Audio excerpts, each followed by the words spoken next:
5 minutos de nuestra historia con el maestro Rubén Ruiz Guerra. Un espacio en el que recordamos momentos significativos, personalidades y expresiones culturales que han contribuido a construir nuestra forma de ser y de vivir.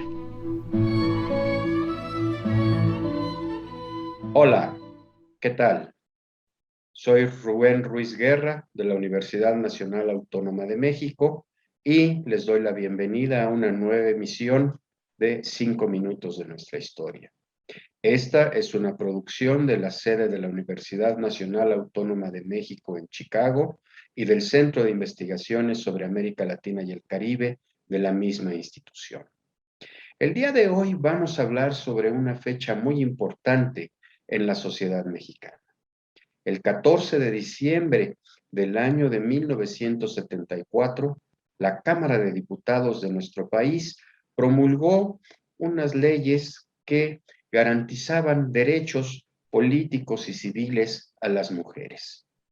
Esto en un contexto en el cual, a nivel mundial, ya había movimientos realmente muy importantes, muy fuertes, que empujaban, que buscaban, que exigían, que demandaban que a las mujeres se les reconociera como seres con plenos derechos civiles, políticos, jurídicos. Esta había sido el resultado de una lucha de muchísimos años. Prácticamente todo el siglo XX había visto justamente eso, la lucha de mujeres que se organizaban, que se lanzaban a la vida pública exigiendo distintos tipos de derechos, en particular aquellos que tenían que ver con la participación en la vida pública de sus respectivas naciones. Esto se dio en muchas partes del mundo occidental. Por supuesto, nosotros recordamos la lucha de las mujeres sufragistas a principios del siglo, tanto en la Gran Bretaña como en los Estados Unidos. También nosotros recordamos cómo en el caso de la Revolución Mexicana hubo una participación femenina que resultó ser muy significativa. Siempre nos han hablado acerca de la presencia de aquellas mujeres llamadas soldaderas que acompañaban digámoslo así, a sus hombres al campo de batalla. Los acompañaban, los cuidaban, los alimentaban, les conseguían agua que beber, les preparaban sus alimentos. Todo esto es lo que hacían esas mujeres. Y esto en una presencia muy significativa. Iban acompañando a la tropa. Pero en esa revolución mexicana, en esa lucha, no solo tuvieron ese papel, digamos, de infraestructura, de cuidado. Hubo mujeres que llegaron a ser oficiales con mando de tropa y que participaron en la lucha armada, así al igual que muchos varones con cananas, rifles y pistolas y ordenando a fuerzas armadas para participar en las escaramuzas o en las batallas más amplias. Y eso se tradujo justamente en que en el año de 1916, en el estado de Yucatán, se organizó un congreso que buscaba defender las ideas, que buscaba defender los derechos, que buscaba defender las personas de las mujeres en un contexto de una sociedad que no les daba un reconocimiento pleno a todo lo que hacían y sobre todo no aceptaba su participación en la vida pública de esas sociedades. Un ejemplo de eso es que al terminar la lucha armada revolucionaria, a esas mujeres que llegaron a tener mando de tropa, se les desconoció todo el trabajo que hicieron y no se les dieron los derechos, no se les dieron, digamos así, las compensaciones que se dieron a sus compañeros varones. Esta lucha se presentó a lo largo de todo el siglo XX.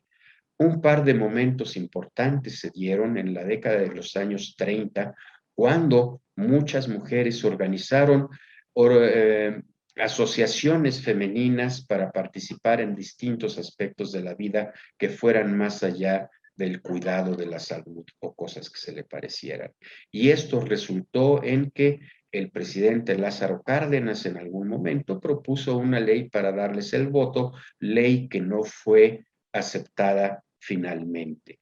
Fue hasta la década de 1940, también en el contexto de una serie de demandas a nivel mundial, que se empezaron a otorgar derechos de voto para las mujeres. En México apenas se logró el derecho al voto en elecciones municipales.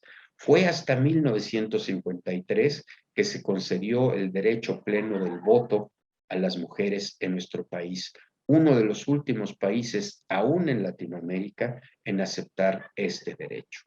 Por lo tanto, cuando desde 1969 empieza a haber un movimiento en la búsqueda de la igualdad plena de las mujeres, la igualdad jurídica plena de las mujeres, esto irá generando grandes repercusiones. Se organiza un movimiento feminista, ciertamente, y ese otorgarles los derechos plenos a las mujeres significaba que pudieran buscar un trabajo y recibir una remuneración igual que los varones, recibir herencias, transmitir la nacionalidad a sus descendencia, en fin, varios de estos actos de la vida civil, de la vida pública, que eran muy importantes.